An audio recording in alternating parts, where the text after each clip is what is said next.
Alhamdulillahi mu'iyya mannani timbaru folkate madana rashiti murada buti fi bakanu gai fi khayo isaniti murada buti fi bakanu gai fi khayo isaniti bismillah jalkamna khuno kopitenya Rabbi nu gargara nuti hajatenya segala tomfanna ya Rabbi ya Allah murada guti fi bakanu gaifi khayo isaniti Ar-Rahmanir Rahim moti motumasa wa hundanu chalte nabi khenya gari atinu ferkite dinin badaste rahmatar rabbusna nabi khenya ratti ali fi sahaba unda sanir ratti murada buti fi bakanu gaifi khayo isaniti alhamdulillahi mu'iyya mannani timbaru folkate madana rashiti murada buti fi bakanu gaifi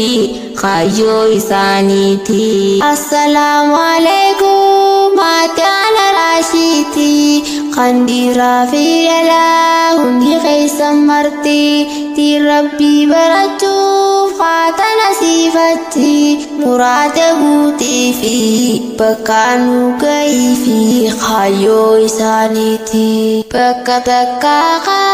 namutu me khota din islam kamna khota ul kawanna ya rodenya finne wala lamatenya khota ni garanna wala lamatenya rabbi nugargara murada buti fi bakanu gaifi khayo isaniti alhamdulillah mu'iyya mannani timbaru folkate madana rashiti murada buti fi bakanu gaifi khayo isaniti rabbi khenya garin hajatenya hunta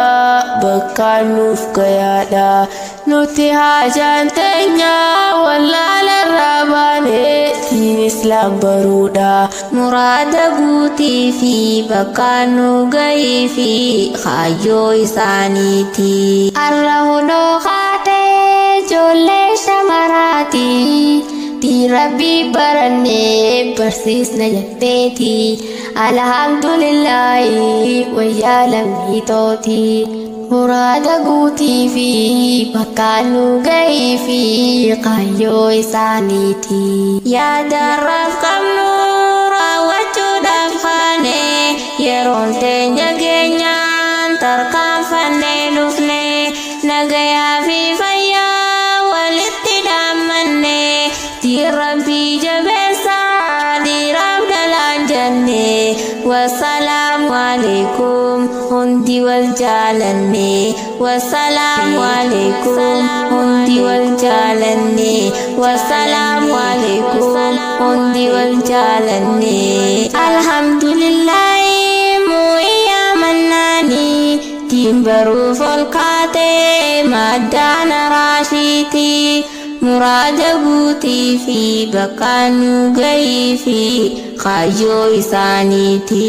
murada buti fi bakanu gaifi